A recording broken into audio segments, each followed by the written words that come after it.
A millionaire heiress ignored a single-father popcorn vendor, but was shocked to discover he was her first love.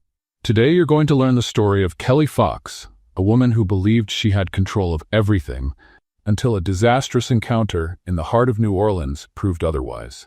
But what seemed to be just a designer suit ruined by popcorn hides a connection that time wasn't able to erase. Kelly Fox crossed the sidewalk as if the entire world should get out of her way. And normally it did. Her high heels struck the concrete in a fast rhythm, her cell phone glued to her ear, coffee in the other hand, and exactly 12 minutes late for the most important meeting of the quarter. That's when the universe decided to play a trick on her. The popcorn cart appeared out of nowhere. Or rather, it was there all along, right in the heart of the French Quarter, but Kelly didn't see it because she was too busy yelling at her assistant about acquisition spreadsheets. The impact was cinematic. The coffee flew, the popcorn exploded, and Kelly's $3,000 blazer turned into an abstract work of art made of butter and caramel. What the? She stopped herself looking at the mess. Pieces of popcorn dripped down her blazer as if they were repelling. "Miss, are you okay?"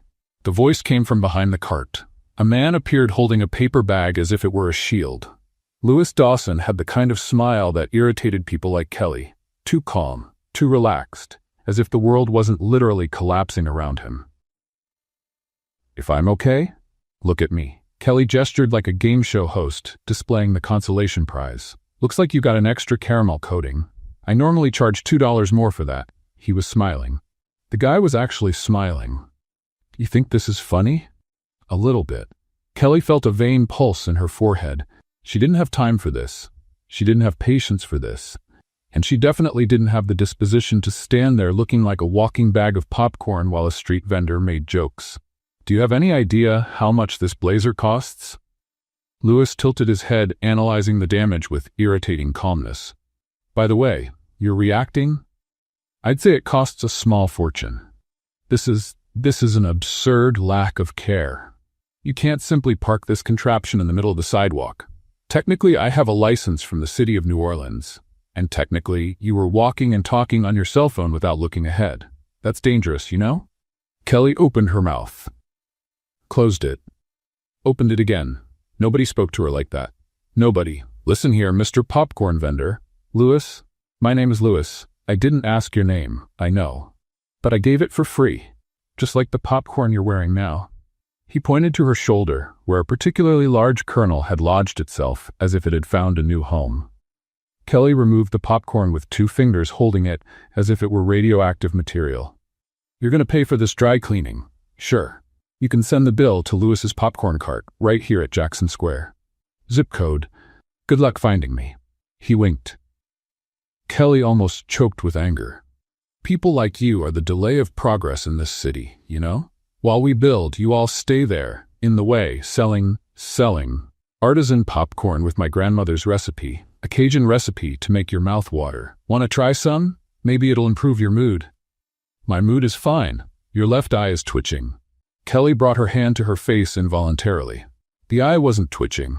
Or was it? "I don't have time for this." She turned and started walking, leaving a trail of popcorn crumbs along the way, like a corporate version of Hansel and Gretel. "Hey, lady with the expensive suit!" Kelly stopped but didn't turn around. "What?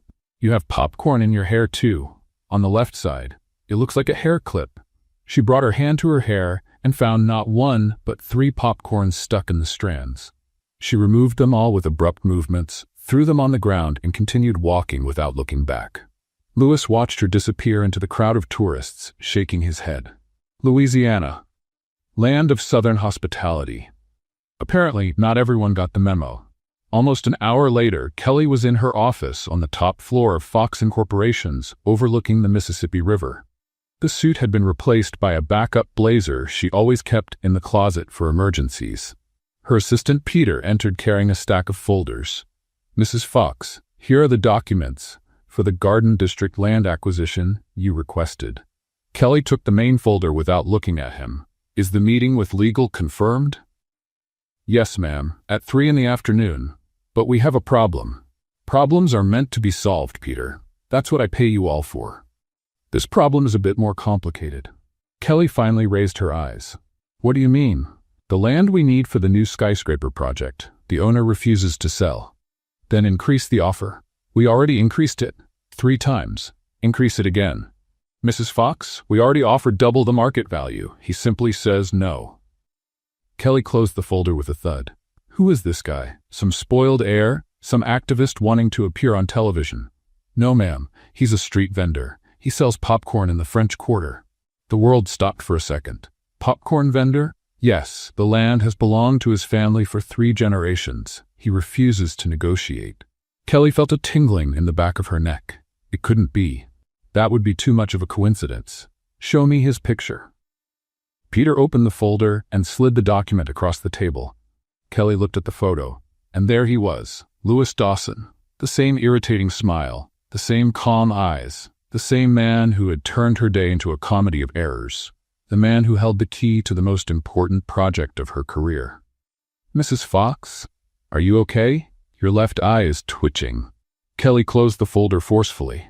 Schedule a meeting with him. But ma'am, he already refused. I didn't ask if he refused or not. I said to schedule a meeting. Peter swallowed hard. Yes, ma'am.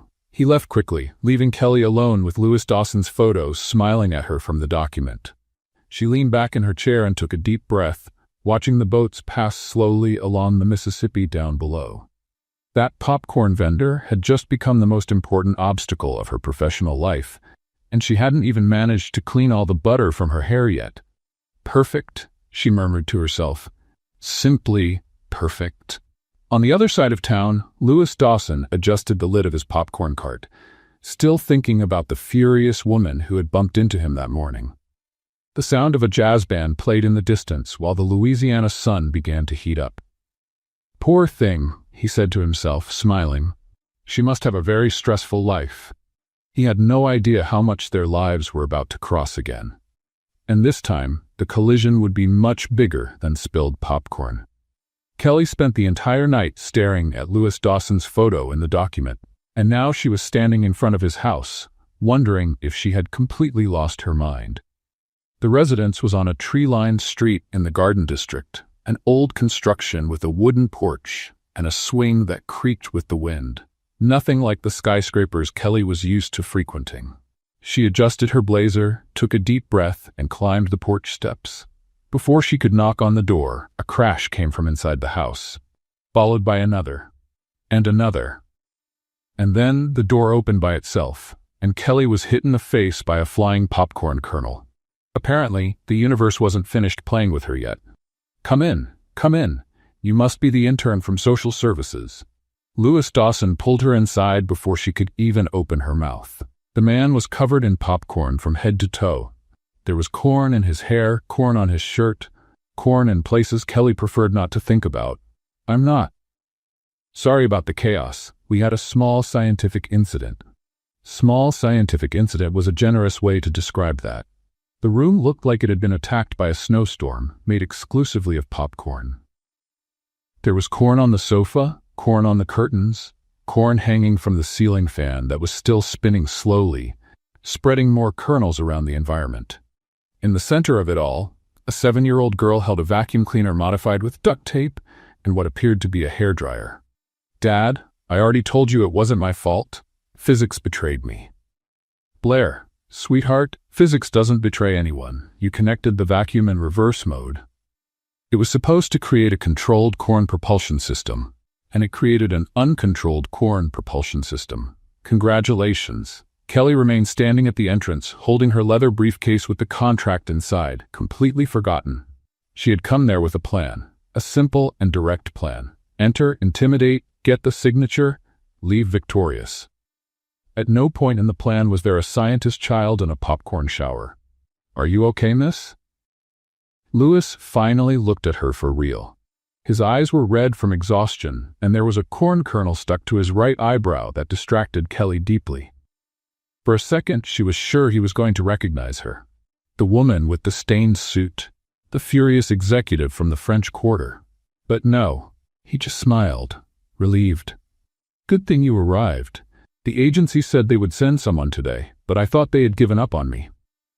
Kelly opened her mouth to correct him, and then closed it. An idea began to form in her mind. A terrible, unethical, and possibly brilliant idea. The other intern quit last week, Lewis continued, cleaning popcorn from his shoulder. She said she wasn't prepared to deal with gifted children. Blair adjusted the safety goggles she was wearing. I only asked her what her opinion was about black holes. She started crying. Sweetheart, you asked if she was afraid of being sucked into a parallel dimension during sleep. It was a legitimate scientific question. Kelly looked from one to the other, processing the situation. She wasn't the intern. She was the enemy, the owner of the company that wanted to tear down everything this man loved. But he didn't know that. And there was the perfect opportunity. So, Kelly said, forcing a smile, do you need help with the cleanup? You're an angel sent directly by the Louisiana Human Services Department. If only he knew. Blair, this is the new intern. What's your name again? Kelly. Kelly. Perfect. Blair, say hi to Kelly. Blair approached, analyzing Kelly from head to toe with a disturbing intensity for a 7-year-old child. You wear high-heeled shoes? That's ergonomically problematic. Blair? I'm just making a scientific observation, Dad. Kelly looked at her own feet. She was wearing 4-inch heels in an environment that looked like a food disaster zone. I have backup shoes in the car. Lie, you're trying to appear accessible, but clearly didn't plan to step on popcorn today. Lewis placed his hand on his daughter's shoulder. Sorry, she's like this with everyone. I'm perceptive, Dad. There's a difference. Kelly took a deep breath. She had closed deals worth millions of dollars. She had faced lawyers, competitors, her own father in board meetings. She could handle a 7-year-old child. Probably. That's okay. I like perceptive people. Blair narrowed her eyes. Interesting. Most adults don't. I'm not most adults. For a moment, the two stared at each other. Then Blair nodded slowly. Acceptable. You can stay, but you'll have to help clean up. Blair, she's the intern, not the housekeeper. Everyone who enters this house during a failed experiment becomes a temporary housekeeper. Those are the rules. Lewis sighed and handed a broom to Kelly. Welcome to the Dawson family. I hope you're not allergic to corn. An hour later, Kelly had removed popcorn from places she didn't even know existed. Behind the refrigerator, inside the piano, in the goldfish aquarium, which now seemed very confused, swimming among corn kernels. Will the fish be okay? Bubbles has survived worse things, Blair informed. Last semester, he involuntarily participated in an experiment about the effects of coffee on marine life. You gave coffee to the fish? It was only 2 drops, for scientific purposes. Lewis appeared in the room, finally free of popcorn, holding 3 glasses of lemonade. Hydration break. House rule. Kelly accepted the glass, trying not to think about the fact that she was drinking lemonade in the house of the man whose land she planned to turn into a skyscraper. So, Kelly, Lewis sat in the chair next to her. What made you want to work with social services? The question caught her off guard. I like to help people. You hesitated. That came from Blair, who had appeared silently beside her, like a small analytical ghost. I didn't hesitate. Yes, you did. 0.8 seconds. I timed it mentally. Lewis laughed, and it was a genuine sound that did something strange to Kelly's stomach. Sorry, she times everything. It's a habit. A scientific habit, Dad. Hobbies are for people without intellectual purpose. Kelly looked at that strange and brilliant girl, then at that exhausted and kind man, and felt something she hadn't felt in a long time. Guilt. She pushed the feeling away. She was there for a reason. The contract was in her purse. The signature was all that mattered. So, she said, trying to sound casual, have you lived here for a long time? Lewis smiled, looking around the messy house with genuine affection. This house has belonged to my family for 3 generations. My grandfather built every piece of it with his own hands. Kelly's stomach sank. Oh, how special. That's why I'll never sell it, no matter how much money they offer. Blair nodded solemnly. We have roots, like trees, except without the photosynthesis. Kelly forced another smile as the guilt returned with full force. What exactly had she gotten herself into? Kelly? Lewis was looking at her with curiosity. Are you okay? Your left eye is twitching again. Again? Kelly froze. What do you mean again? Lewis tilted his head, studying her face with renewed attention. It's funny. You remind me of someone. I just can't remember who. Kelly Fox was wearing an apron with a chicken print and holding a spatula as if it were an alien object. How had her life gotten to this point? Lewis had left exactly 20 minutes ago to get supplies for the popcorn cart, leaving Kelly officially responsible for Blair and lunch. Two tasks that, in theory, seemed simple. In practice, the kitchen was on fire. Not literally. Yet. The pasta shouldn't be doing this, Kelly murmured, watching the pot bubble threateningly. Blair appeared at her side, analyzing the situation with the calmness of a surgeon. You put the pasta in before the water boiled. So what is that? Now you have a sticky paste that's going to need a chisel to be removed. Kelly looked at the pot. The pasta had turned into a compact mass that seemed to have a life of its own. That's okay. I can fix this. No, you can't. Blair, I'm a functional adult woman. I can make pasta. Being a functional adult doesn't mean being competent in the kitchen. They're completely different skills. One requires surviving in the world, and the other requires basic knowledge of thermodynamics. You clearly only have the first one. Kelly opened her mouth to protest, but was interrupted by a loud hissing coming from the stove. The frying pan next to it had started releasing smoke. What's that? It's the sauce you forgot you were making. I didn't forget. You did forget. 7 minutes ago, I timed it. Kelly ran to the frying pan and tried to stir the sauce, which now looked more like charcoal than anything edible. Why is it black? Because you left it on heat that was too high. The Maillard reaction went past the point, and now you have pure carbon. Is that bad? Only if you wanted to eat something that wasn't toxic. Kelly turned off the heat and stared at the disaster in front of her. Ruined pot. Destroyed frying pan. Pried in pieces. Okay. We'll order food. Finally, an intelligent decision. That's when Lewis came in through the back door, carrying bags. He stopped, looked at the kitchen, looked at Kelly, looked at Blair. What happened here? The intern tried to cook, Blair informed. It was a fascinating experiment about the limits of culinary incompetence. Blair? What? I'm being scientific. Lewis left the bags on the counter and approached the stove, examining the wreckage with genuine curiosity. That was supposed to be pasta? It was supposed to be lunch, Kelly said, defensive. I was trying to help. And I appreciate the intention, but maybe next time you can help in ways that don't involve fire or kitchen utensils. Or anything that requires motor coordination, Blair added.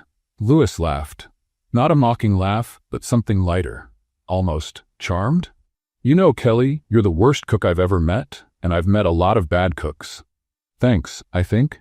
It's a compliment. There's something charming about your total lack of domestic skills. Charming? Refreshing. Most people pretend to be good at everything. You clearly don't even try. Kelly didn't know whether she should be offended or flattered. I'll order Chinese food, Lewis said, picking up the phone. And then you're going to help me with cart. I need extra hands today. Help with the cart? Yeah, pushing, serving, those things. You can push, can't you, City Princess? City Princess? That's your new nickname. It suits you. Blair nodded. It's accurate. You have the posture of someone who has never pushed anything heavy in their life. Kelly wanted to protest, but realized it was true. When was the last time she had pushed anything that wasn't an elevator button? An hour later, Kelly discovered that pushing a popcorn cart through the streets of New Orleans was significantly harder than it looked. You're pushing crooked, Lewis said. I'm pushing straight. If you were pushing straight, we wouldn't be heading toward that trash can. Kelly adjusted the direction abruptly, almost knocking over the bag of corn. This is harder than it looks. Most things are harder than they look, especially for city princesses. Are you going to keep calling me that? As long as it's funny, yes. They were passing through Bourbon Street when Kelly saw something that made her heart stop. A black limousine with the Fox Incorporation's logo. I need to tie my shoe. She crouched down behind the cart, hiding her face as the limousine passed slowly. Your shoe doesn't have laces, Blair observed. It's a heel. Then I need to adjust my heel. That doesn't even make sense. The limousine passed. Kelly stood up, her heart still racing. Lewis watched her with curiosity. Are you okay? Perfectly fine. Why wouldn't I be? Because you just hid behind a popcorn cart as if you were running from someone. I wasn't hiding. I was checking the structure of the cart. From underneath, that's where the important parts are. Lewis shook his head, clearly not convinced, but let it go. They stopped at Jackson Square, where Lewis began preparing the cart for customers. "Can I ask you something?" Kelly said, watching him work with surprising efficiency. "You can." "Why popcorn? You're clearly intelligent. You could be doing anything." Lewis stopped for a moment, looking at his hands. "I was an architect, graduated with honors. I had offers from the best firms in New Orleans." "What happened?" "Blair happened. Her mother left when she was 2 years old, said she wasn't ready to be a mother, left me with a small child and a career that required 80 hours a week." "You gave up your career for her?" "I chose her instead of the career. There's a difference." Kelly was silent, processing that. She had never chosen anything besides work. Her whole life was the company. Meetings, contracts, acquisitions. "Do you regret it?" Lewis smiled, watching Blair across the square, trying to explain quantum physics to a pigeon. Not for a second.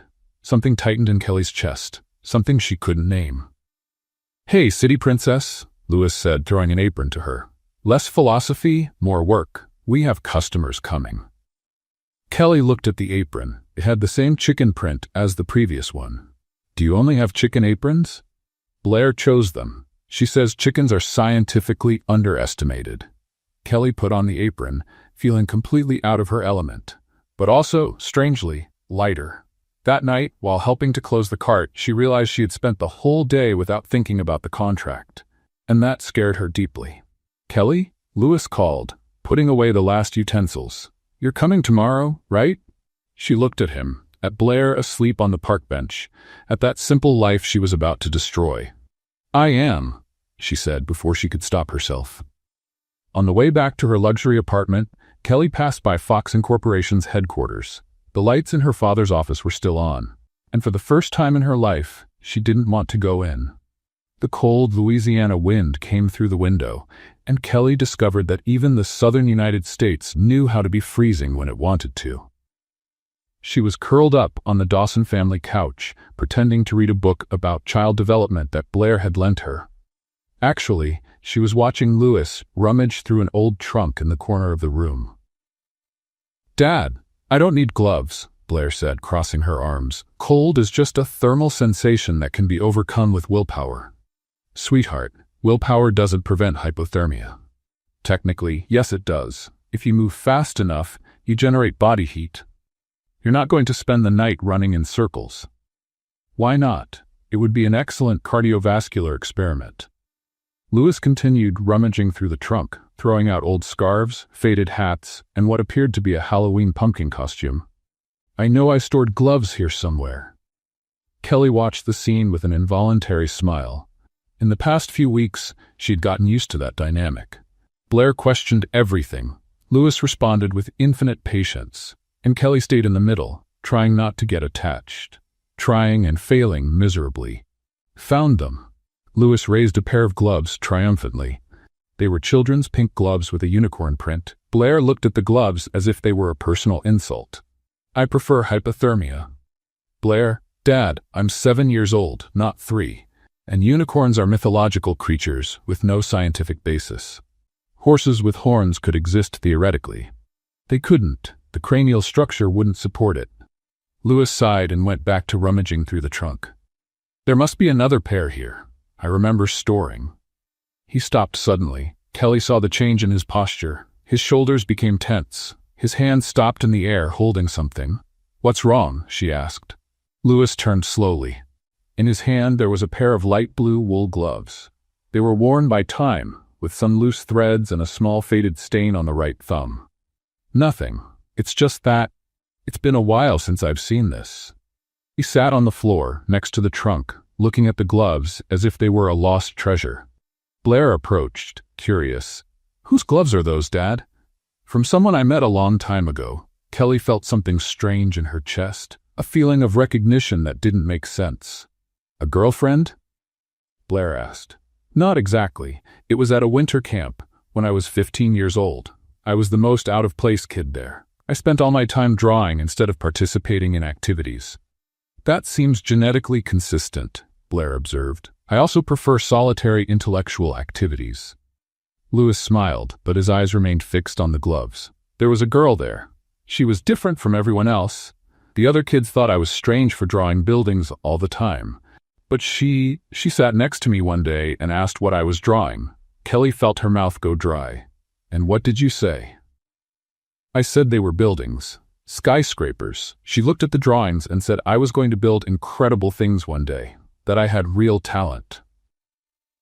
He ran his thumb over the worn wool. Nobody had ever said that to me before. My parents wanted me to be a lawyer. My teachers thought drawing was a waste of time. But that girl, she believed in me before I believed in myself. What was her name? Blair asked. Lewis frowned. That's the problem. I don't remember her full name. Everyone at camp used nicknames.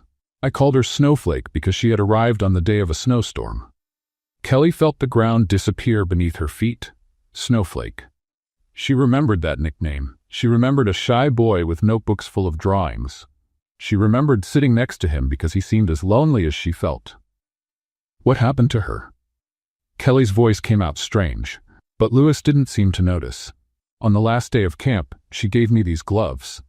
She said they were to keep me warm while I drew my buildings.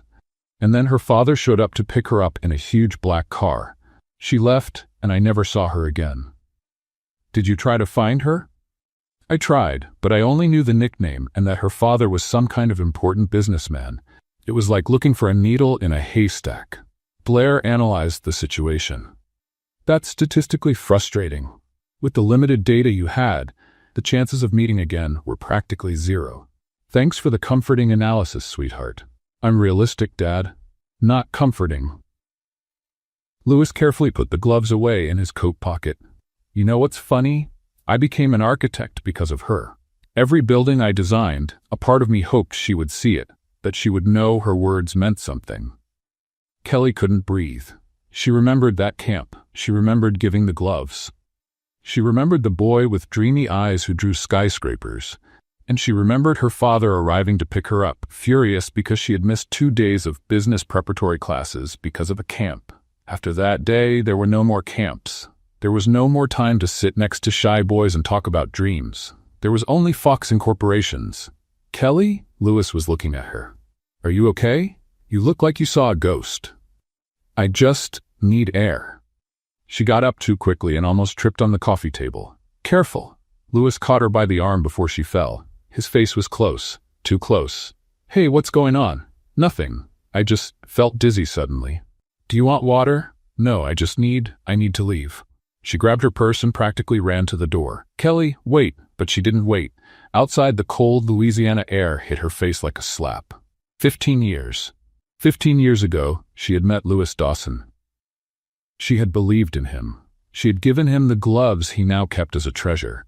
And now she was there to destroy everything he loved. Kelly leaned against the porch wall, trying to control her breathing. Inside the house, she heard Blair ask, Dad, why is the intern acting so strange? And Lewis's answer, I don't know, sweetheart, but I'm going to find out. Kelly didn't sleep that night. The light blue gloves wouldn't leave her head. The boy from camp, the skyscraper drawings, the words she had said 15 years ago that apparently had changed someone's life. The next morning, she returned to the Dawson house pretending nothing had happened. Pretending she hadn't run out the night before. Pretending her entire life hadn't just been turned upside down. Lewis opened the door with a relieved smile. You came back. I thought I had scared you with the glove story. No, I just felt sick suddenly. It must have been something I ate. Chicken nuggets from dinner, probably. Blair appeared behind her father. The bacterial contamination rate in processed foods is statistically concerning. Thanks for the comforting information, Blair. I'm informative, not comforting. Kelly entered the house, trying to act normally, but Blair watched her with those analytical eyes that seemed to see through any lie. What Kelly didn't know was that Blair Dawson was 7 years old, had an above-average IQ, and had just started a new scientific project, making her father fall in love with the strange intern. Dad, can you get the sugar from the pantry? Blair asked, with the most innocent voice she could manage. Sure, sweetheart. Kelly, can you help him? The sugar is on the top shelf, and Dad is afraid of heights. Lewis frowned. I'm not afraid of heights. Yes, you are. You got nervous on that Ferris wheel. That thing was swaying too much. It's different. It's the same thing. Go on. Kelly got up from the couch, still somewhat suspicious, and followed Louis to the pantry. It was a small space, very small, the kind of space where two people were necessarily too close to each other. "The sugar is up there," Louis pointed. "I see it. Do you want me to get it?" "I can reach it." Kelly stretched her arm. She couldn't reach it. "Do you want a chair?" "I don't need a chair." She stood on tiptoes. The high heels slipped. Kelly lost her balance and fell directly into Louis's arms. For a second, nobody moved. Kelly's face was inches from his. She could smell popcorn and soap, a combination that shouldn't be pleasant, but somehow was. "Are you okay?" Louis asked, his voice lower than normal. "I am. I just..." Click. They both turned their heads at the same time. The pantry door had just closed. Louis moved away from Kelly and tried the doorknob. Locked. "Blair?" "Yes, Dad?" Her voice came from the other side, perfectly calm. "The door locked." "How strange." "Blair, open the door." "I can't. It's locked." "Then unlock it." "I don't know how." Louis rested his forehead against the door. "Blair, you're 7 years old and you know how to take apart a vacuum cleaner. You know how to open a door. Maybe I temporarily forgot. It happens to the best minds." Kelly crossed her arms, looking around the tiny pantry. "How long do you think she's going to leave us here?" "Knowing my daughter? Long enough for her to consider the experiment successful." "What experiment?" Louis blushed slightly. I'm not sure." From the other side of the door, Blair answered, "It's an experiment about forced proximity and development of emotional bonds. I read about it in a scientific magazine." "You read scientific magazines?" Kelly asked. "Don't you?" Louis sighed. "Blair, this isn't appropriate." "Science doesn't worry about social appropriation, Dad. Science worries about results." 20 minutes later, Blair finally opened the door, writing something in a little notebook. "Data collected. You can come out." Kelly left the pantry, trying to maintain her composure. Louis looked at his daughter with a mixture of exasperation and reluctant pride. "We're going to talk about this later. I hope it's a productive conversation." The rest of the afternoon went relatively normally, or as normally as it could be in the Dawson house, until the juice incident. Kelly was crossing the kitchen when she stepped on something wet. Her feet slipped. She tried to hold onto the counter, failed, and fell. Right into Louis's arms, who was conveniently passing by at the same moment. "We need to stop meeting like this," he said, holding her. "I completely agree." From the corner of the kitchen, Blair watched with her notebook. "Interesting, the repetition of the pattern suggests physical compatibility." "Blair? What? It's scientific observation." Kelly straightened up, looking at the floor. "Why is there juice spilled here?" "I dropped it accidentally," Blair said. "Accidentally?" "Yes, my hand slipped. 4 times. Louis ran his hand over his face. "Sweetheart, what exactly are you trying to do?" "Nothing, just conducting domestic research." That night, Kelly was invited for dinner. When she arrived at the table, she found a scene that made her stop at the entrance. Candles. Everywhere. Candles in bottles, candles on saucers, candles in places where candles definitely shouldn't be. And in the center of the table, a plate of chicken nuggets arranged in the shape of a heart. "Blair prepared dinner," Louis explained, clearly embarrassed. "I noticed." "It's a romantic dinner," Blair informed. "I read that couples need romantic moments to strengthen bonds." "We're not a couple," Kelly said. "Yet," Blair corrected. "Blair? What? Statistically, you demonstrate all the signs of mutual attraction. Dilated pupils, frequent physical proximity, nervous laughter." Louis sat down, defeated. "Sorry about this.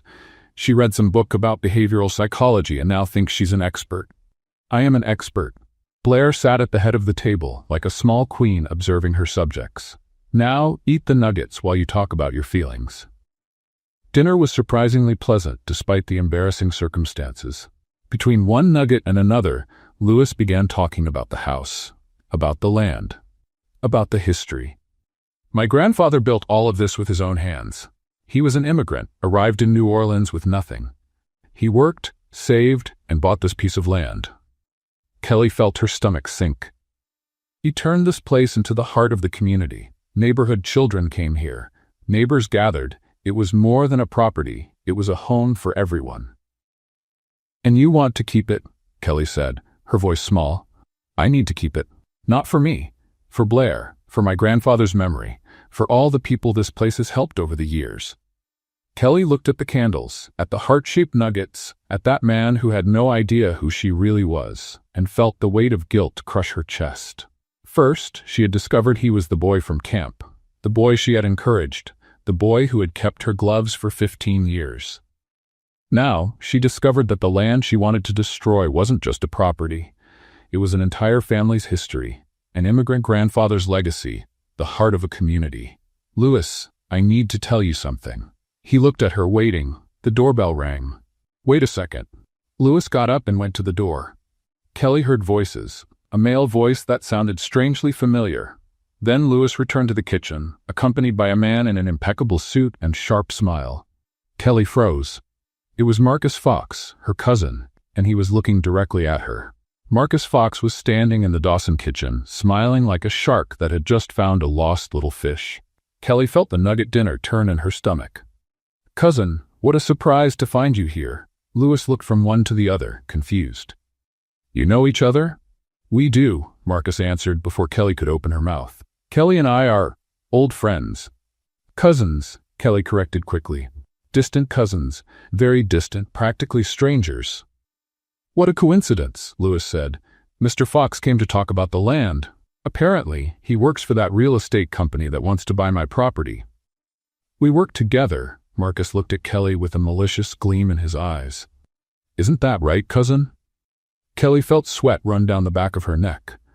"Marcus is from the gardening department. He takes care of the office plants, from the company where I used to work, before being an intern." Blair, who was watching everything from the corner of the kitchen, narrowed her eyes. "Your story has many suspicious pauses." "That's my way of speaking. It wasn't like that before." Marcus let out a little laugh. "Kelly has always been full of surprises. We never know which version of her we're going to find." "What do you want, Marcus?" Kelly asked through her teeth. "Me? Nothing. I just came to check how the negotiations were going. Miss Dawson here is a difficult man to convince. And I'm going to keep being one." Louis crossed his arms. "I already said I'm not selling. Everyone has a price, Mr. Dawson. I don't."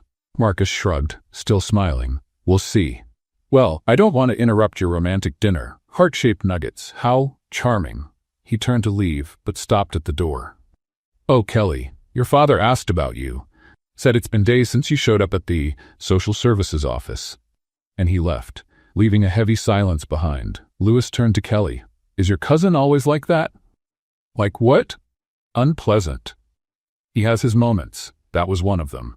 Blair wrote something in her notebook. "His body language indicated and yours indicated panic. Interesting data. Blair, go to sleep. It's 8:15. Go to sleep anyway." The next morning, Kelly arrived at the park, where Louis sold popcorn with a knot in her stomach. Marcus knew where she was. Marcus had seen her with Louis, and Marcus never did anything without ulterior motives. She found Louis adjusting the cart at Jackson Square, with Blair sitting on a nearby bench reading a book about astrophysics. "Good morning, City Princess," Louis smiled when he saw her. "Ready for another day of hard work?" "Always." Kelly put on the chicken apron and began helping organize the little bags of popcorn. For a moment, she almost managed to forget that her life was about to fall apart. Almost. "Look who's here." Marcus's voice cut through the air like nails on a chalkboard. He approached the cart dressed in an impeccable suit that seemed completely out of place in the middle of the park. Tourists passed around, street musicians played jazz, and Marcus Fox looked like an alien visiting a primitive planet. "A bag of popcorn, please," he said, smiling at Louis. $2.50. Louis responded, clearly suspicious. Marcus handed over a $20 bill. "Keep the change. Consider it a tip for the hospitality yesterday." Kelly positioned herself between the two. "Marcus, what are you doing here?" "Strolling, appreciating the local culture. Is that a crime? You've never appreciated anything that didn't come with dollar signs in front." "How unfair, cousin. I appreciate many things. Art, for example, and interesting coincidences." He bit into a popcorn, chewing slowly. "You know, Mr. Dawson, I've always found it fascinating when people pretend to be what they're not. Don't you agree?" Louis frowned. "What do you mean?" "Nothing, just philosophizing. Life is full of masks, isn't it? Sometimes the person you think you know is completely different beneath the surface." Kelly felt her heart race. "Marcus, can I talk to you for a second?" In private? Sure, cousin. I'd love to catch up. She pulled him away from the cart, stopping behind a century-old tree. What do you want? Straight to the point. I like that. Marcus? Okay. I want to know what you're doing, Kelly. Your father is furious. You disappeared from the office, you don't answer calls, and now I discover you're playing babysitter for the man who's blocking our most important project. That's none of your business. It is my business, because while you're playing house, I'm doing the real work. And your father is starting to notice who really deserves to inherit the company. Kelly felt a chill down her spine. You wouldn't dare. I wouldn't dare what? Show Uncle that his daughter is emotionally compromised with the enemy? That she's sabotaging her own company because of a popcorn vendor? I'm not sabotaging anything. Then what are you doing, Kelly? Because from where I'm standing, it looks like you're falling in love with the wrong man. Kelly didn't answer. Marcus smiled, satisfied. That's what I thought. He took his phone out of his pocket and, before Kelly could react, turned and took a picture of her with Louis in the background at the popcorn cart. What are you doing? Documenting, for security purposes. Marcus, delete that. No, thank you. I think I'll keep it. You never know when a photo might be useful. Kelly tried to grab the phone, but Marcus was faster. Easy, cousin. No need to get nervous. I'm not going to use this, unless you give me reasons to. This is blackmail. This is business. You should know the difference. He put away his phone and adjusted his suit. You have 1 week to get that signature. After that, I'll tell Uncle everything, and your little boyfriend too. Marcus walked away, whistling an irritating melody. Kelly stood still, feeling the world spin around her. Kelly? Louis's voice came from behind her. Is everything okay? She turned, forcing a smile. It is. My cousin just wanted to say hi. He seems like the type of person who says one thing and means another. You have no idea. Louis watched her for a moment, clearly worried. You know you can tell me anything, right? Kelly looked at him. At that kind man who kept gloves from 15 years ago, who had given up his career for his daughter, who had no idea that she was the person who wanted to destroy everything he loved. I know, she lied. That night, lying in her bed with imported sheets, Kelly looked at the ceiling and made a decision. She had 1 week. 1 week to figure out how to save Louis without destroying herself. The problem was that, deep down, she was beginning to suspect this was impossible. 5 days had passed since Marcus's ultimatum, and Kelly still hadn't slept properly. She was helping Louis load boxes of corn onto the cart when he dropped everything on the floor and stared at her with a huge smile. I got in. Got in where? The New Orleans Great Street Food Festival. I just received confirmation. Kelly felt her stomach sink. The festival? That festival? The biggest gastronomic event in the state. 3 days of sales. If I can get a good result, I'll pay off the land debts, and Fox Corporations will never be able to pressure me again. The universe had a very cruel sense of humor. That's amazing. Kelly forced a smile. You don't seem excited? I am excited. It's just that my face takes a while to process positive emotions. Blair appeared at the door, carrying a clipboard. I already did the calculations. Considering the average flow of visitors, the price per unit, and the profit margin, Dad would need to sell approximately 4,200 bags of popcorn to cover all the debts. 4,200? Kelly choked. In 3 days. It's statistically challenging, but not impossible. Louis messed up his daughter's hair. Thanks for the vote of confidence, sweetheart. It's not confidence. It's math. They're different things. Kelly looked from father to daughter, feeling the weight of the dilemma fall on her shoulders. If Louis succeeded, Fox Corporations would lose the land forever. Her father would be furious. Marcus would have ammunition to destroy her. If Louis failed, he would lose everything. His grandfather's house, the family legacy, the heart of the community. And Kelly would be responsible for it. You're going to help me, right? Louis asked, his eyes full of hope. Of course, she answered, before she could stop herself. I'll be there. The first day of the festival arrived with scorching sun and a crowd that seemed endless. Kelly had never seen so many people in one place. Food stands stretched for entire blocks. The smell of fried food, spices and sweets mixed in the air. Live music competed with the noise of conversations. And in the middle of all this, Louis Dawson's humble popcorn cart. We're in the worst possible location, Kelly observed, looking around. It's what I could afford to pay for, Lewis shrugged. We'll make it work. Dad is too optimistic, Blair informed. I already calculated that our position reduces the potential flow of customers by 43%. Thanks for the motivation, sweetheart. Motivation doesn't pay bills, strategy does. Kelly looked at the girl with renewed respect. She's right. We need a strategy. The first hours were promising. Lewis's popcorn was really good, and customers who tried it always came back for more. Blair stayed at the entrance distributing free samples with the efficiency of a general commanding troops. Free sample of Cajun popcorn, family recipe, statistically superior to 92% of popcorns on the market. Where did you get that statistic? A customer asked. I made it up, but it's probably correct. Kelly was laughing for the first time in days when it happened. A hiss, a crack, and then smoke. Dad, the machine is making strange noises. Lewis ran to the cart. The popcorn machine shook, coughed, and finally stopped completely. No, no, no, no. He tried to turn it on again. Nothing. What happened? Kelly approached.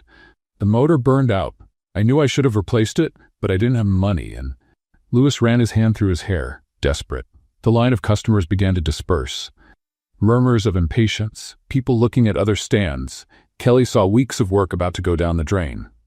And something inside her snapped. Okay, calm down. Let me think. Kelly, there's nothing to think about. Without the machine, there's no popcorn. Without popcorn, there's no sale. Without sale. Lewis, be quiet for a second. He fell silent, surprised. Kelly looked around, assessed the situation, and then her executive brain kicked in. Blair, can you keep the line entertained for 10 minutes? I can recite facts about the quantum physics of corn. Perfect, do that. Most people don't find quantum physics interesting. Then make them find it interesting. Kelly turned to Lewis. Do you have enough corn for the day? I do, but... And pots? Portable stove? Anything? There's an old stove in the festival warehouse, but go get it, now. Kelly, you can't just... Lewis, trust me. He stared at her for a moment, then nodded and ran off. Kelly turned to the line of impatient customers.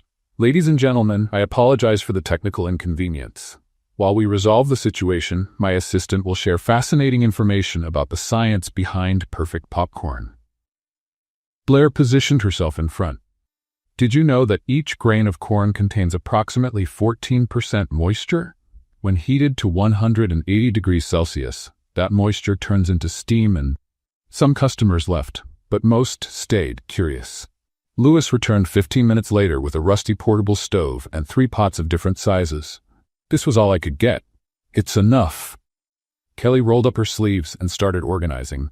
Blair, you control the line. Maximum of 10 people at a time. Lewis, you make the popcorn. I handle the money and logistics. You know how to do this? I manage. I used to manage things. Trust me. The following hours were controlled chaos. Kelly worked under the scorching sun, cast sweating through the chicken apron, shouting orders, organizing lines, solving problems. She broke 2 nails, stained her blouse with butter, and at some point lost a shoe, and had never felt so alive. When the sun began to set, Lewis counted the money. 1,400 bags. Is that good? That's incredible, if we keep this pace. He stopped, looking at Kelly with a strange expression. What? She asked. Nothing, it's just that you were incredible today. Where did all that come from? Kelly thought about all the board meetings, all the corporate crises, all the years training to be the perfect heiress. Instinct, she lied. Lewis smiled and without warning hugged her. Kelly froze for a second, then relaxed in his arms, smelling the popcorn and sweat and something else she couldn't name. Thank you, he whispered, for everything. She closed her eyes, enjoying the moment. And then she saw, over Lewis's shoulder, a familiar figure in the crowd. Marcus Fox was standing a few meters away, and he was taking another photo. The last day of the festival ended with 4,352 bags of popcorn sold. Lewis was ecstatic. We did it. Kelly, we did it! He lifted her off the ground and spun her around in the middle of the square, laughing like a child. Kelly laughed along, forgetting for a moment that Marcus was somewhere with compromising photos, that her deadline had ended, that her entire life was a lie. For that second, she was just Kelly. And he was just Lewis. And nothing else mattered. Dad, this is statistically impressive. Blair appeared with her clipboard. We exceeded the goal by 152 bags. I underestimated the Kelly variable.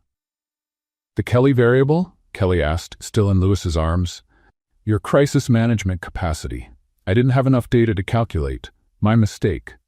Lewis put Kelly on the ground but didn't let go of her hand.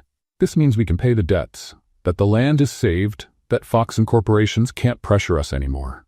Kelly felt a tightness in her chest. That's wonderful, she said, her voice strange. Are you okay? I am. Just emotional. Blair narrowed her eyes. Your micro-expressions indicate internal conflict, not positive emotion. Blair, go put away the clipboard. But, clipboard. Now. Blair walked away, murmuring something about adults and their emotional incapacities. That's when it started to rain. It wasn't a heavy rain. It was a fine, cold drizzle, the kind of rare rain that New Orleans sometimes gifted in winter. Small drops that shone under the festival lights like glitter falling from the sky. Lewis looked up, smiling. This reminds me of something. What? Winter camp. On the last day it started to snow. I was sitting alone drawing when that girl showed up. Kelly felt her heart stop. You still think about that? Always, especially on days like this. He turned to her, the rain wetting his hair, running down his face. You know what's funny? She had this way of tilting her head when she was thinking, as if the whole world was happening inside her mind. Kelly realized she was tilting her head at that exact moment. She straightened quickly. She sounds like an interesting person. She was, and she said something I never forgot. What did she say? Lewis stared at her, his eyes shining with the rain and something else.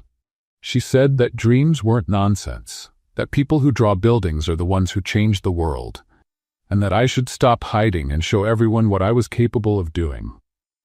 Kelly felt tears mix with the rain on her face. Lewis, you tilt your head the same way she did. The air between them became heavy, and your eye twitches when you're nervous, just like hers. Lewis, I need to tell you, and you use the same words.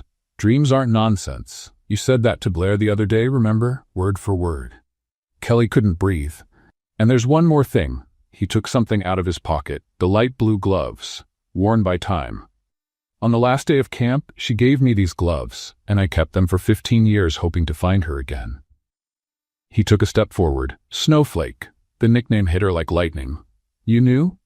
I suspected, since the night of the gloves, but I wasn't sure until now.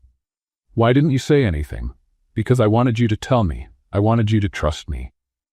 The tears now flowed freely down Kelly's face. Lewis, I wanted to tell you. I was going to tell you. But everything got so complicated. And, hey, he held her face with both hands. It doesn't matter. You're here. I found you. You don't understand. There are things you don't know about me. I know everything I need to know. No, you don't. Kelly, Ladies and gentlemen, your attention, please. The amplified voice cut through the moment like a knife. Kelly and Lewis turned at the same time. Marcus Fox was standing in the center of the square, holding a microphone. Next to him, a team of lawyers in suits and ties, and behind a news van with cameras pointed directly at them. What's happening? Lewis asked. Kelly felt the world collapse. No. I would like to present to you a fascinating story, Marcus continued, clearly enjoying every second. A story about lies, betrayal, and the most famous heiress in the Louisiana real estate market. The cameras moved closer. Lewis, listen to me. Ladies and gentlemen, the woman standing next to Mr. Persson, Lewis Dawson, is not a social services intern, murmurs in the crowd. She is Kelly Fox, heiress of Fox and Corporations, the same company that's trying to destroy the Dawson family land. Lewis turned to Kelly, his face pale. What? Lewis, I can explain. Is it true? It's complicated. Is it true or not? Kelly felt tears stream down. Yes, it's true. The silence that followed was worse than any scream. Lewis let go of her hands and took a step back. Everything was a lie. No, Lewis, my feelings are real. The camp was real. Everything that happened between us. You came to my house to make me sign a contract. At first, yes, but after, you pretended to be someone else. I know, and I regret it. You lied to me, to Blair, to everyone. The cameras captured everything. Marcus smiled like a cat that had just caught the canary. Lewis, please, he raised his hand, interrupting her. I need some time. Lewis, Kelly, or whatever your real name is, please, go away. She stood in the rain, watching Louis take Blair by the hand and walk away without looking back. Marcus approached, putting away his phone. "Well, cousin, looks like your time is up." Kelly didn't respond. She just stood there, in the fine New Orleans rain, watching everything she loved disappear into the crowd. Kelly spent 3 days without leaving the apartment. The phone wouldn't stop ringing. Messages from her father, messages from Marcus, messages from unknown numbers that were probably journalists wanting the full story. She ignored them all. On the morning of the 4th day, someone knocked on the door so hard that Kelly thought it was the police. It was worse.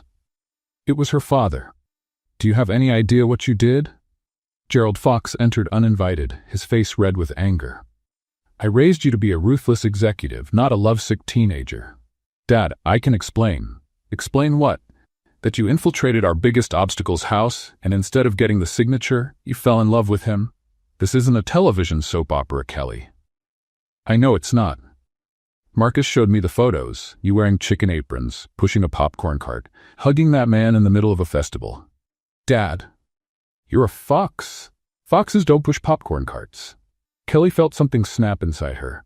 "And what do foxes do, Dad? Destroy families? Take land that belongs to entire communities? Step on people to build skyscrapers that nobody needs?" Gerald was silent for a moment. "Foxes do what needs to be done. Even if that means hurting innocent people? Business isn't about innocence, it's about results." Kelly shook her head. "I don't want those results anymore." "Then you don't want to be a fox anymore." The silence that followed was deafening.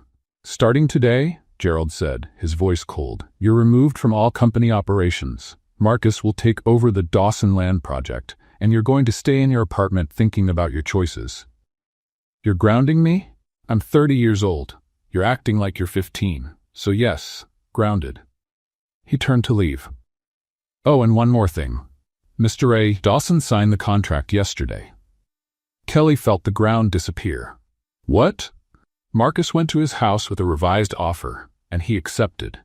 "That's impossible. Louis would never sell." "Apparently, he said the place lost its meaning. I don't know what you did to that man, Kelly, but congratulations. You managed to destroy him from the inside out." The door slammed behind him. Kelly stood in the middle of the room, trying to process what she had just heard. Louis had signed his grandfather's land, the 3-generation house, the heart of the community, all lost because of her. On the other side of town, Louis Dawson was sitting on the porch of the house that would soon no longer be his. Blair appeared at the door, holding 2 mugs. "I made hot chocolate. I read that hot drinks help in moments of emotional stress." "Thank you, sweetheart." She sat next to him, her feet swinging without touching the floor. "Dad, can I ask a scientifically relevant question?" "You can." "Why did you sign the contract?" Louis sighed, looking at the garden where his grandfather had planted every tree. "Because this place reminds me of her now, and I can't look at any corner without thinking about the lie. But she helped us at the festival. She worked hard." "I know. And she made you smile again. You hadn't smiled like that since Mom left." "Blair, I have the data, Dad. Your micro-expressions changed significantly in recent weeks. You were happier." "Happiness based on a lie isn't real happiness." Blair frowned, processing. "But what if the lie was just the beginning? What if the rest was true?" Louis didn't answer. "Dad, I analyzed Kelly's behavior. In the first days, she was clearly uncomfortable. The metrics indicated active deception. But after it changed." "What do you mean it changed?" "The deception decreased. The emotional responses became more genuine. When she looked at you, her pupils dilated. When you told stories about Grandpa, she cried for real. Tears can't be faked, Dad. The chemical composition is different." "You analyzed her tears?" "Metaphorically. I don't have adequate laboratory equipment yet." Louis almost smiled. "Almost. Sweetheart, sometimes people do wrong things for complicated reasons." "I know, but sometimes people do wrong things and then try to fix them. Doesn't that count for anything?" Louis looked at his daughter, impressed with the wisdom hidden in that small body. "When did you get so smart about relationships?" "I read 17 books about behavioral psychology, and I watched a lot of romantic movies for research." "Research?" "For my experiment to make you two fall in love, which technically worked, but had unexpected results." Louis laughed for the first time in days, a small laugh but real. You're unbelievable, you know that? I know, it's statistically proven. They were silent for a moment, drinking hot chocolate while the sun set over New Orleans. Dad? Yes? Do you still love her? Louis took a while to answer. I loved a girl 15 years ago who made me believe in my dreams, and I loved a woman in recent weeks who made me smile again. The problem is I don't know if they're the same person. Maybe you need to ask her. I sent her away. Then unsend her. It's not that simple, Blair. Actually, it is. Human communication exists exactly for this, to resolve misunderstandings through dialogue. You're 7 years old. How do you know these things? I read a lot, and adults are surprisingly complicated for such developed creatures. Louis shook his head, not knowing whether to laugh or cry. The contract is already signed, sweetheart. The house is going to be demolished. It's over. Blair took a sip of hot chocolate. Contracts can be broken. I read about it. Not this type of contract. Every type of contract has loopholes. You just have to find the right person to look. Louis looked at his daughter with curiosity. What are you thinking? Blair smiled, the kind of smile that usually meant trouble. I'm thinking that maybe it's time for me to pay a visit. A visit to whom? Blair finished the hot chocolate and stood up. To someone who owes me a complete scientific experiment. Before Louis could ask more, she had already gone into the house, and the next morning, Blair Dawson had a plan. Louis Dawson knew he was making a mistake, but his daughter had that look. The look that said, you can say no, but I'm going to do this anyway, so you'd better cooperate. Blair, I'm not going to take you to Fox Corporations. Dad, technically you're not taking me, you're giving me a ride. They're different things. They're the same thing. They're not. A ride implies you're just providing transportation. What I do after is my responsibility. Louis rubbed his face with his hands. You're 7 years old. Age is just a number. Emotional maturity is a much more relevant metric. And your emotional maturity says that confronting the woman who destroyed our family is a good idea? She didn't destroy our family, Dad. She made mistakes. They're different things. Louis was silent. Besides, Blair continued, if you don't take me, I'll take the bus and the streetcar, and I'll probably get lost at least twice because the New Orleans public transportation system is confusing for beginners. That's emotional blackmail. That's logic. Emotional blackmail would involve tears and manipulation. I'm just presenting facts. 30 minutes later, Louis parked the car in front of the Fox Corporation's building. I'm going in with you. No. Blair? Dad, this is something I need to do alone. You're going to stay here waiting. I'll be back in 20 minutes. What if you don't come back? Then you can come in and rescue me heroically. But I'll come back. Louis looked at the imposing building, then at his determined daughter. Why is this so important to you? Blair hesitated for the first time. Because you stopped smiling, Dad, and I want you to smile again. Before Louis could respond, she had already gotten out of the car. The Fox Corporation's receptionist was having a quiet morning until a 7-year-old child appeared at the counter. Good morning. I would like to speak with Kelly Fox, please. The woman looked down, surprised. Hi, sweetheart, are you lost? No, ma'am. I know exactly where I am. My name is Blair Dawson, and I have an important matter to discuss with Miss Fox. Dawson? The receptionist frowned. That name sounds familiar. Probably because my father is Louis Dawson, the man with the land you want to buy. The receptionist's eyes widened. Ugh. Oh, I see. Is Miss Fox available? Sweetheart, I can't just let you go up. Where are your parents? My father is in the car outside. He brought me here. You can check through the window if you want. He's the man with the face of someone who made questionable decisions. The receptionist looked through the glass window and saw Louis sitting in the car, clearly anxious. Does he know you're here? He brought me. So technically, yes. But he didn't come in with you, because I asked him not to. This is a matter between me and Miss Fox. The receptionist seemed genuinely confused about what to do. Listen, sweetheart, I understand you want to talk to her, but Miss Fox took care of me for several weeks. She burned pasta in my kitchen. She wore chicken aprons. She helped me feed my fish Bubbles. I think she'll want to see me. She took care of you? It's a long and complicated story involving false identities and unexpected development of emotional bonds. But the summary is, we're friends. The receptionist picked up the phone, still uncertain. Let me call her Floor. One moment. Blair waited patiently, her hands folded in front of her body. Miss Fox, there's a child here in the lobby. She says her name is Blair Dawson, and that— Yes, Dawson. She says you're friends, and that— I understand. Yes, ma'am. She hung up, looking surprised. You can go up. 32nd floor, last door on the right. Thank you. Your professional competence is admirable. Blair entered the elevator with the confidence of someone who did this every day. When the doors opened on the 32nd floor, Kelly was already waiting in the hallway. She looked terrible. Deep dark circles, hair tied up any which way, wrinkled clothes. Blair? What are you doing here? I came to complete my experiment. What experiment? The experiment to get you and Dad together. It had unexpected results, but it's not over yet. Kelly knelt down to be at the girl's height. Blair, your father and I, things got very complicated. I know.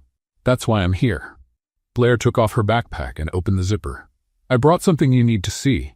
She pulled out a folded paper, yellowed by time with creases from being opened and closed many times. What's this? Open it. Kelly took the paper with trembling hands and unfolded it. It was an architectural drawing, hand-drawn lines, careful details, a beautiful building surrounded by trees and green areas. At the top, in neat letters, Dawson Community Center, and in the lower right corner, 2 signatures. Lewis Dawson and Kelly. The tears came before Kelly could stop them. Where did you find this? In the box where Dad keeps things from camp, along with the blue gloves. He kept this for 15 years. Dad keeps everything that matters to him. Kelly ran her fingers over the signatures. She remembered that day, the 2 of them sitting in the snow dreaming about the future. Blair, I ruined everything. That's true. You made significant mistakes. Thanks for the honesty. But Blair sat on the hallway floor, pulling Kelly to sit next to her. Mistakes can be fixed. That's how science works. Hypothesis, test, failure, adjustment, new attempt. Your father signed the contract. The land is going to be sold. Contracts have loopholes. I read about it. Blair, it's not that simple. Dad stopped drawing again, you know? Kelly was silent. He had started drawing again while you were there. I found new sketches. Beautiful projects. But after you left, he put everything away again. Blair? He stopped believing in people when Mom left. And he stopped again now. Except this time it's worse. Because this time he thought he had found the right person. Kelly wiped away her tears. What if I can't fix it? You don't know until you try. That's the first rule of science. I thought the first rule was to ask questions. There are several first rules. Science is flexible like that. Kelly looked at that extraordinary girl sitting on the cold floor of a corporate hallway. You're amazing, you know that? I know. It's statistically proven. Is your father downstairs? In the car. Waiting. Probably biting his nails with anxiety. Kelly stood up, helping Blair do the same. I'm going to find a way to fix this, even if I lose everything. You already lost everything. What more do you have to lose? It was true. Blair Dawson, you're the wisest person I know. I know. Now let's go down before Dad has a nervous breakdown. The 2 walked to the elevator side by side. Kelly? Yes? When you and Dad get married, can I be the maid of honor? Blair, we haven't even spoken again yet. I know, but I like to plan ahead. The elevator doors opened, and on the other side was Marcus Fox, smiling like someone who had just won the lottery. Well, what an interesting meeting. Marcus Fox blocked the elevator entrance like an obstacle in an Italian suit. Cousin, what a surprise, and you brought the enemy's daughter. What a touching scene. Blair analyzed him with her scientific eyes. Your micro-expressions indicate you're faking sympathy. It's a common manipulative technique in individuals with narcissistic tendencies. Marcus blinked. What did this child just call me? She said you're fake, Kelly translated. And she's right. Kelly. You really think you can confront me? You were removed. You don't have any power anymore. I don't need power. I need truth. Kelly took a step forward, holding the drawing Blair had given her. You forced Lewis to sign that contract under emotional coercion. He had just discovered I was a fox. He was devastated, vulnerable, and you showed up with lawyers to pressure him. That's called business opportunity. That's called illegal practice according to Louisiana contract law, Article 2002 of the Civil Code. Contracts signed under undue influence or extreme emotional pressure can be annulled. Marcus paled slightly. You're bluffing. I spent the entire night researching, and I called 3 different lawyers. They all confirmed the same thing. Blair raised her hand. I researched too. The jurisprudence is clear. There are at least 15 precedent cases in the last 10 years alone. You're 7 years old, Marcus said, incredulous, and you have a significant legal problem. Age doesn't change facts. Kelly smiled for the first time in days. Marcus, you have 2 options. The first, I take this to the board, expose your tactics, and let them decide what to do with you. And the second? You tear up the contract now and pretend none of this happened. Marcus let out a nervous laugh. You think Uncle will take your side? He removed you. My father removed me because I got emotionally involved. But he hates one thing more than emotions in business. What? Public scandals. And if this goes to court, it's going to be a huge scandal. The silence in the hallway was palpable. You're bluffing, Marcus repeated, but his voice had lost its confidence. Try your luck and find out. Blair pulled Kelly's sleeve. Can I add a piece of data? Sure. I recorded the entire conversation on my phone for scientific purposes, but it also serves as evidence. Marcus looked at the girl with genuine horror. That's illegal. Louisiana is a one-party consent state for recordings. I checked before coming. Kelly looked at the girl with renewed admiration. Blair, you're scary. Thank you. I try hard. Marcus took a deep breath, clearly calculating his options. Okay, what do you want? Board meeting. Now. The Fox Incorporation's boardroom had never seen a scene like that. On one side, Gerald Fox sitting at the head of the table, with the expression of someone who'd rather be anywhere else on the planet. On the other, Marcus, sweating through his expensive suit. And in the middle, Kelly, holding a folder full of documents and accompanied by a 7-year-old child taking notes in a little notebook. This is highly irregular, Gerald said. I know, Dad, but it's necessary. Kelly distributed copies of the documents to each board member. What you have in your hands is evidence that my cousin Marcus Fox used emotional coercion tactics to obtain Mr. Lewis Dawson's signature on the sale contract for the Garden District land. Murmurs around the table. That's a serious accusation, one of the directors said, and I have serious proof, including a recording. Marcus stood up. This is absurd. I simply took advantage of a business opportunity. You showed up at the house of an emotionally devastated man, accompanied by lawyers, and pressured him to sign a document he clearly didn't want to sign. That's not opportunity. That's coercion. Gerald looked from Kelly to Marcus. Marcus, is this true? Uncle, is it true or not? Marcus's silence was answer enough. Gerald sighed deeply. Kelly, what do you propose? First, that the contract be annulled and the land returned to Mr. Dawson. And second, Kelly took a deep breath. It was now or never. Second, that the skyscraper project be transformed into something different, an affordable housing complex with a community and art center, something that helps the community instead of destroying it. That will cost millions, another director protested. It will make a profit in the long run. Affordable housing is in high demand, and good publicity is priceless.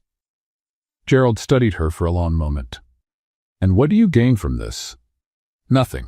Actually, I want to resign from my position as heiress. General shock in the room. Kelly, are you sure? Gerald asked, genuinely surprised. I am. I don't want to inherit an empire built on top of hurt people. I want to build something different, something mine. Blair raised her hand. Can I speak? Who is this child? The director asked. Blair Dawson, daughter of the man whose land you want to buy, and future scientist. Pleasure. She stood up, adjusting her glasses. I have a relevant observation. Miss Kelly worked at my father's popcorn cart for weeks. She burned pasta, wore chicken aprons, and helped save our business at a festival. She didn't do it for money or power. She did it because she cares. The room fell silent. And you should care too. Because companies that care last longer. I have the statistical data if anyone wants to see it. Gerald looked at the girl, then at his daughter. You did all that? Chicken aprons? They had chicken prints, Dad. It was what was available. For a moment, something changed in Gerald's face. Something that almost looked like pride? The proposal is accepted.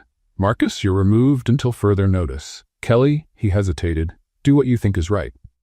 Kelly smiled. Thank you, Dad. 6 months later, the sun shone over the Garden District of New Orleans. A new sign decorated the entrance to the land that had almost been destroyed, Dawson Fox Community Center. And in the middle of the newly planted garden, a wedding was taking place. Lewis Dawson waited at the improvised altar, wearing an elegant suit that Blair had approved after extensive paternal presentability tests. In his pocket, as always, there were popcorn crumbs.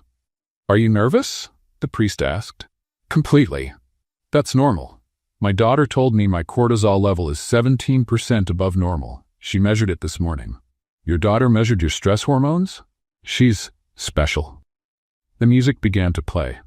Blair appeared first, walking down the flower aisle with the seriousness of someone conducting an important scientific experiment.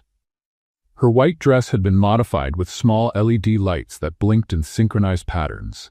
"I programmed the lights to blink at the rhythm of the human heart," she explained to the guests as she passed, "for purposes of scientific romanticism." Then Kelly appeared. She wasn't wearing a traditional wedding dress. It was something simpler, more her. And as she walked down the aisle, Lewis realized he was crying. "Are you okay?" Kelly asked when she reached the altar. "I am. It's just that. I spent 15 years keeping those gloves, waiting to find you again, and now you're here. Sorry for the delay. It was worth the wait." The ceremony was brief and full of laughter. Blair interrupted twice to make scientifically relevant observations about the marriage vows. The priest lost his train of thought when Bubbles, the fish, was mentioned in the acknowledgments. And when it was time for the kiss, the crowd applauded while the LED lights on Blair's dress blinked frantically.